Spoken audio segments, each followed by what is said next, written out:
The Lord be with you. And with your spirit. A reading from the Holy Gospel according to Matthew. Glory to you, O Lord. After entering a boat, Jesus made the crossing and came into his own town. And there people brought to him a paralytic lying on a stretcher. When Jesus saw their faith, he said to the paralytic, "Courage, child, your sins are forgiven." At that, some of the scribes said to themselves, "This man is blaspheming." Jesus knew what they were thinking and said, "Why do you harbor evil thoughts? Which is easier to say, 'Your sins are forgiven,' or to say, 'Rise and walk'? But that you may know that the Son of Man has authority on earth to forgive sins," he then said to the paralytic, "Rise, pick up your stretcher and go home." He rose and went home. When the crowd saw this, they were struck with awe and glorified God who had given such authority to men. Brothers and sisters, the Gospel of the Lord. Praise to you, Lord Jesus Christ. Have you ever noticed about many of us, we find it incredibly hard to accept correction? Marami po sa atin, mahirap tumanggap ng correction. When someone praises us, they tell us, "You're so kind. You're doing great. You're amazing." We smile. We remember them. We take a screenshot in our head. Isinesave po natin yan. But the moment someone says, "You've become impatient. You're always on your phone. You have changed," suddenly, our inner defense lawyer appears. Meron daw po tayong defense lawyer sa loob natin. We object, we cross-examine, and we say, "Look who's talking. You don't understand me. That's just who I am." Meron tayong justification. The truth is, most of the time, we are not offended because the correction is wrong. Most of the time, we are offended because it might be true. Na-offend tayo kasi madalas totoo yung sinasabi sa atin. In our first reading, we meet the prophet Amos. And prophets are not professional encouragers. They are not motivational speakers. They are not there to make us feel good. They are not life coaches. They do not usually compliment by saying, "You're amazing." Hindi ho yan yung role ng mga propeta. Rather, their job is to hold up a mirror and say, "Something needs to change." May ipapamukha sa atin at sasabihin, may kailangang baguhin. May kailangang magbago.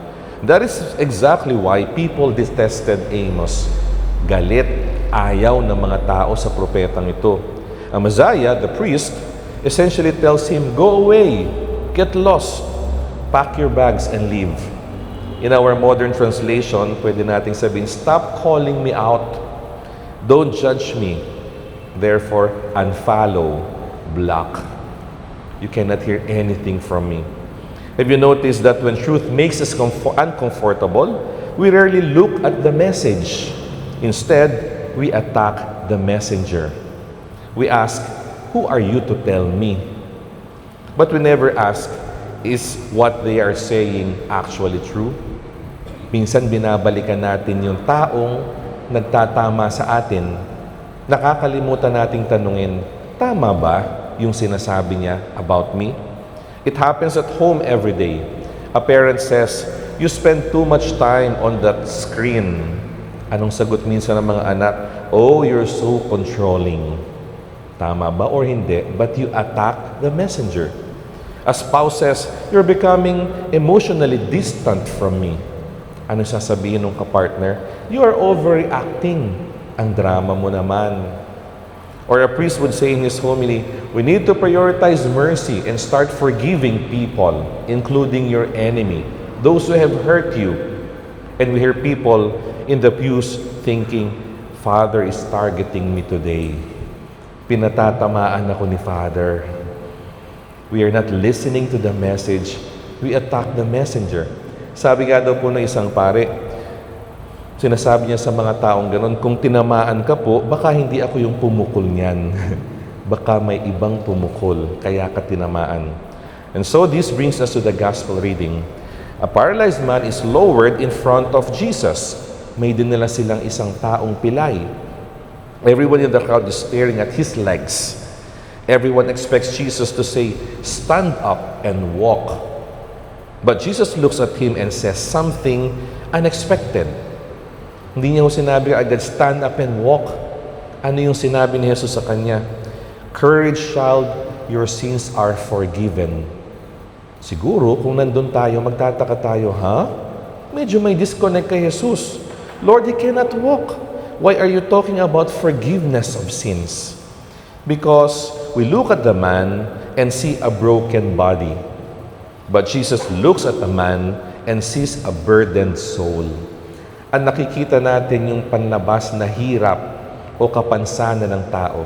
Pero ang nakikita ni Jesus yung panloob na kapansanan ng tao, a burdened soul. We want a quick fix of our situation, but Jesus wants a deeper cure for our hearts. You see, not every paralysis is physical. Some of the most paralyzed people in the world can run marathons. Napaka-intriguing po ng statement. Some hearts are paralyzed by resentment, unable to forgive. Pero nakakalakad pa rin yan. Some marriages are paralyzed, living under the same roof but no longer talking to each other. Nakakalakad naman sila. Some lives are paralyzed by routine, successful on the outside, but totally empty within. And so, most paralyzed people in the world can run marathons kasi hindi panglabas ang paralysis. The body moves, but the soul is sick. The body moves, but the soul is stuck. And yet, notice how we pray. We bring our external problems to God, expecting Him to change the world around us while leaving us completely untouched. Tingnan po natin yung dasal natin. We pray, "Lord, remove my problems." But the Lord says, "Can we work on your pride first?" Let's deal with your pride first. Iyan ang cause ng problema mo.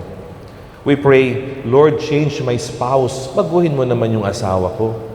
But the Lord tells us, "Can we begin with your temper first?" Mainitin ulo mo. Iyan muna unahin natin. We pray, "Lord, fix my family." But the Lord tells, "Can the healing start in your own heart first?" Bago mo isiping ayusin yung buo mong pamilya, pwede bang alisin mo muna yung galit sa kalooban mo? And sometimes, our response is silence. Tahimik lang tayo. Because we love the idea of changing others, and we struggle deeply with the reality of changing ourselves. Gusto nating baguhin yung ibang tao, pero wag niyo muna po kong sabihan na kailangan magbago. And so, my dear brothers and sisters, God loves us too much so that's why He wanted to correct us. Mahal po tayo ng Diyos, kaya itinatama tayo. Same is true with the parents. Kaya itinatama ang mga anak kasi mahal nila ang kanilang mga anak. And sometimes, His correction doesn't taste like honey. It tastes like medicine. Maybe God has sent an Amos into your life recently. Baka may pinapadalang propeta rin sa buhay mo. Maybe He spoke through your mother. Maybe He spoke through your spouse, a close friend, even a homily, or even the blunt honesty of a child. Baka nangungusap ang Diyos sa atin kahit dun sa mga maliliit na batang nakakausap natin. The next time someone wounds your pride, the next time someone wounds your ego, with truth, don't let your inner lawyer dismiss them. Huwag ho muna natin paganahin yung panloob natin na attorney. Try to listen. Stop asking, who are they to talk? But start asking, could God be speaking through them? Kapag may sinabi sa atin, huwag mo muna sabihin, sino ba sila para pagsabihan ako? Siguro, ang dapat gawin, tama ba yung sinasabi nila about me? And so, my dear brothers and sisters in this Mass, let us pray for a special grace. Let us tell the Lord, "Lord, if there is something in me that needs healing, if there is something in me that needs to change, do not let me live in constant defense.